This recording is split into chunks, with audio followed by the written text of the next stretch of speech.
Hello friends, मैं हूं कल्पना प्रजापति और आज हम पर्सनैलिटी के टॉपिक को कंटिन्यू करेंगे। लास्ट क्लास में हमने psycho analytical theory of personality पढ़ा था और id, ego, super ego, anxiety, इन सब के बारे में डिस्कस किया था डिटेल में। तो उसी को हम आगे लेके चलते हैं। आज हम पढ़ेंगे डिफेंसिव मैकेनिज्म कि कैसे जो हमारी चिंता होती है, एंग्जाइटी होती है, हम उसको दूर कर सकते हैं। तो डिफेंसिव मैकेनिज्म का मतलब होता है जब हम अपनी जो चिंता होती है अलग अलग टाइप की, उसको दूर करने का तरीका। तो ये है, इसके अंदर चिंता को दूर करने के लिए अलग अलग मेथड्स अपनाए जाते हैं। तो सबसे पहला जो प्रोसेस अपनाया जाता है वो है रिप्रेशन। रिप्रेशन मतलब दमन, अपनी एंग्जाइटी को पूरी तरह से दबा देना या भूल जाना। कि रिप्रेशन में लोग क्या करते हैं कि वो बिल्कुल भूल जाते हैं कि मुझे कोई चिंता भी है या मेरे साथ ऐसा हुआ है। मान लो कि किसी का ब्रेकअप हो जाता है तो वो बिल्कुल भूल जाते हैं, वो ऐसे करते हैं, ओहो मेरे तो कभी क्या कहते हैं बॉयफ्रेंड था ही नहीं, मेरी कभी गर्लफ्रेंड थी ही नहीं। तो वो अपनी चिंता को बिल्कुल भूल जाते हैं, वो उसका दमन कर देते हैं। ठीक है, तो ये क्या होता है रिप्रेशन। तो रिप्रेशन करने से उनकी एंग्जाइटी दूर करने का क्या है उनका एक बहुत अच्छा तरीका। जैसे कि अगर मान लो कि आपने कोई पेपर दिया तो आप उसमें मान लो फेल हो गए, तो आप कहोगे ओहो मैंने तो पेपर कोई भरा ही नहीं था, मैंने तो पेपर दिया ही नहीं। आप बिल्कुल उससे दमन कर रहे हो, उसका रिप्रेशन कर रहे हो, उसको बिल्कुल दबा रहे हो है। उसके बारे में आप किसी से बात ही नहीं करना चाहते। आपकी फ्रेंड पूछती है तेरा पेपर का क्या रहा, रिजल्ट का क्या रहा, तो आप अवॉइड कर देते हो, अरे क्या पेपर, कुछ नहीं, मेरे को मतलब नहीं है। तो आपने उस एंग्जाइटी का दमन कर दिया।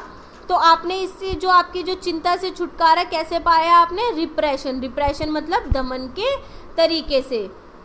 इसका मतलब क्या हुआ कि हमने रिप्रेसिंग और फॉरगेटिंग द एंग्जाइटी कम्प्लीटली, जिसके अंदर आप अपनी चिंता को बिल्कुल भूल जा रहे हो कि आपको कोई दिक्कत है। मान लो कि आपको कोई बहुत गंभीर बीमारी है, आप कोई पेशेंट है, आपने ऐसे लोग देखे होंगे कि जिनकी जो बहुत खतरनाक बीमारी से जूझ रहे हैं, किसी को कैंसर है, किसी को कुछ है, लेकिन फिर भी आपने जब उनसे बात करके देखा तो आपका ये तो भाई इनको तो कोई चिंता ही नहीं है, ये अभी भी इतने मोटिवेटेड है। अगर आप उनसे बात करोगे कहेंगे क्या है, मुझे तो ऐसा कुछ नहीं है, मैं तो आराम से हूँ। तो वो क्या है, वो अपने आप को इतना बिजी कर लेते हैं या अपने आप को क्या करते हैं कि उस चीज़ से हटाने के लिए उस चीज़ को एक्सेप्ट करने को ही तैयार नहीं होते और भूल जाते हैं, उसे कम्प्लीटली भूल जाते हैं और अपनी लाइफ को एंजॉय करने से मतलब रखते हैं वो।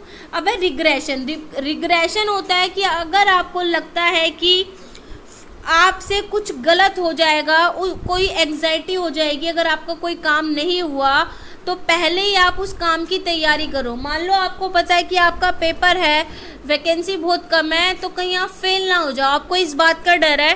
तो आप इस एंग्जाइटी को कैसे दूर करोगे, आप पहले से ही तैयारी कर लो जिससे कि आपको ये पछतावा न रहना पड़े।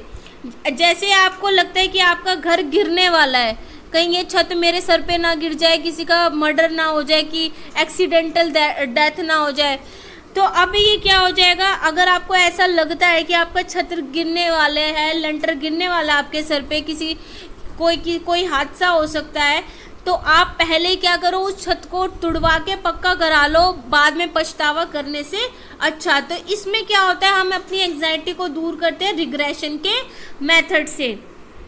अब आ जाता है हमारा रेशनलाइजेशन। रेशनलाइजेशन होता है कि आपको avoiding the anxiety through reasoning method, कि अलग अलग बहाने बना के आप अपनी चिंता दूर कर रहे हो। मान लो आपसे कोई पूछता है कि भाई केवीएस में आप फेल हो गए, केवीएस में फेल होने के बाद अपने बहाने लगाते हो, अरे मैंने तो पेपर ही नहीं दे के आया, मुझे तो जाना ही नहीं था क्योंकि मेरे घर वालों ने मना किया है, दिल्ली से बाहर नहीं जाना, मेरे को तो दिल्ली में ही जॉब करनी है और मुझे टीचर वीचर की जॉब पसंद नहीं है। या आप कोई भी बहाना बनाओगे। रेशनलाइजेशन मतलब कि आप बाद में उसमें बहाने बनाने लग जाते हो उस एंग्जाइटी को दूर करने के लिए, जिससे कि आपको चिंता ना हो। तो ये क्या होते हैं, हमारा रेशनलाइजेशन क्या होता है।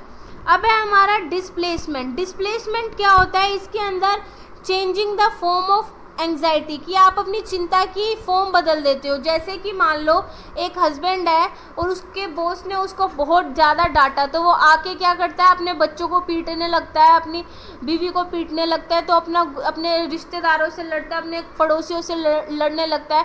तो वो अपना गुस्सा क्या है, अपनी चिंता को किसी दूसरे तरीके से निकाल रहा है, तो वो क्या कर रहा है, डिस्प्लेसमेंट कर रहा है। तो आपने ऐसे बहुत सारे, जैसे आपको बोलते हैं ना अपनी एंग्जाइटी, जैसे आपको बहुत चिंता है तो बोलते कि कोई अपनी हॉबी फॉलो कर लो, तो आपने अपना स्ट्रेस हटाने के लिए आपने क्या किया, डांस करना शुरू कर दिया। डांस कर करके ये जिसका हर इंसान का अलग तरीका होता है कि अलग फॉर्म में उसको ला के अपनी चिंता से मुक्त हो जाना। आप डांस करने लग जाते हो जब आप चिंता में होते हो, जैसे कई लोग खाना बनाने लग जाते हैं कि अपने स्ट्रेस को दूर करने के लिए। तो सबके अलग अलग तरीके होते हैं। कोई बहाना मारते हैं कि आज मैं बहुत ड्रिंक करूँगा, अल्कोहल पीने लग जाते हैं पूरा कि मेरा गम भूलेगा, डिस्प्लेसमेंट के लिए। कि जैसे मान लो कि कोई किसी की गर्लफ्रेंड की शादी हो जाए तो वो क्या करते हैं, वो लड़के दारू पीने लग जाते हैं। वो क्या कहते हैं कि इससे मेरी एंग्जाइटी कम हो रही है। तो अब वो क्या है, उन्होंने form of changing the form of anxiety की वो है फॉर्म को बदल दिया। तो रेशनलाइजेशन और डिस्प्लेसमेंट में आपको अंतर समझ में आया होगा कि जैसे मान लो आपके गर्लफ्रेंड की क्या हो जाए, शादी हो जाए, तो आप रेशनलाइजेशन में तो करोगे अरे वो तो कोई नहीं, वो तो टाइम पास था, ये था वो था, उसमें आप बहाने बनाओगे रेशनलाइजेशन में। और डिस्प्लेसमेंट में क्या करोगे, आप उसका रोना रोओगे, आप उसकी फॉर्म को कहीं और निकाल लोगे। कि मान लो आप कोई नई गर्लफ्रेंड बना लोगे तो आपकी एंग्जाइटी की फॉर्म चेंज हो गई। अब है आपका सब्लिमेशन। सब्लिमेशन में क्या होगा, making self busy in other field from the real estate of anxiety. आप अपने, मान लो आपको किसी ने धोखा दिया है तो आप साधु बन जाओगे, तो आपने बिल्कुल माइंड डाइवर्ट कर लिया आपने, तो अपने आप को इतना बिजी रख देना कि आप रियल स्टेट को भूल ही जाते हो कि आपकी कोई एंग्जाइटी है। तो ये क्या हुआ, सब्लिमेशन। सब्लिमेशन में जैसे आपने क्या कहते हैं, आप फेल हो गए बार बार, तो आपने क्या कर दिया, आपने पढ़ना ही छोड़ दिया, अपने आप को बिजी रख लिया खाना बनाने में, तो वो क्या है, सब्लिमेशन। तो सब्लिमेशन और डिस्प्लेसमेंट में अंतर आपको क्लियर होगा। उसके अंदर फॉर्म एंग्जाइटी की बदल रहे हैं और सब्लिमेशन में हम अपने आप को किसी चीज में बिजी रख रहे हैं। ठीक है, अब आ जाता है हमारा प्रोजेक्शन। प्रोजेक्शन में होगा कि आप है ना, किसी प्रोजेक्शन में आप किसी और को रिस्पॉन्सिबल ठहरा रहे हो अपने क्या कहते हैं, एंग्जाइटी, अपनी चिंता के लिए। जैसे आप एग्जाम में फेल हो गए तो आप टीचर को गालियां दे रहे हो, उसको ब्लेम कर रहे हो, कुछ नहीं पढ़ाया, कुछ नहीं कराया, बातें करते रहते थे, या आप किसी भी चीज़ को ब्लेम दे रहे हो, अरे उस टाइम पे तो ये हो गया था, वो हो गया था, बहाने बना रहे हो। तो प्रोजेक्शन क्या है, दूसरों को रिस्पॉन्सिबल ठहराना, अपनी एंग्जाइटी से दूर रहने के लिए बहाने बनाने लग जाना, ब्लेम करना दूसरों को, तो वो क्या होता है, प्रोजेक्शन।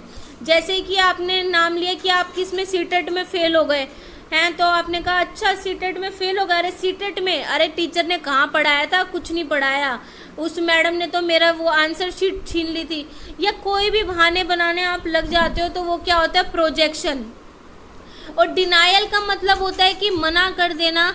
जैसे कैंसर होने के बाद भी आपने मना कर दिया, अरे मेरे को तो है ही नहीं, किसने कहा, कि उस चीज़ को होने से ही मना कर देना, वो भी क्या है, अपनी चिंता दूर करने का एक तरीका होता है। तो ये 7 मेथड हैं एंग्जाइटी के, ये पूछ लिए जाते हैं कि कौन सा मेथड आता है। तो हम नेक्स्ट वीडियो में हम साइकोसेक्सुअल थ्योरी ऑफ पर्सनैलिटी के बारे में पढ़ेंगे। तो पहली बात तो हमें एंग्जाइटी लेनी ही नहीं होती है, हमारी पर्सनैलिटी के लिए एंग्जाइटी अच्छी नहीं है, लेकिन फिर भी अगर हमें एंग्जाइटी है तो हम इन सभी मेथड्स का यूज़ करके उसे कम कर सकते हैं, उसे दूर कर सकते हैं। तो ये हमारे डिफेंसिव मैकेनिज्म है। तो आप नेक्स्ट वीडियो में हम साइकोसेक्सुअल थ्योरी ऑफ पर्सनैलिटी के बारे में डिस्कशन करेंगे।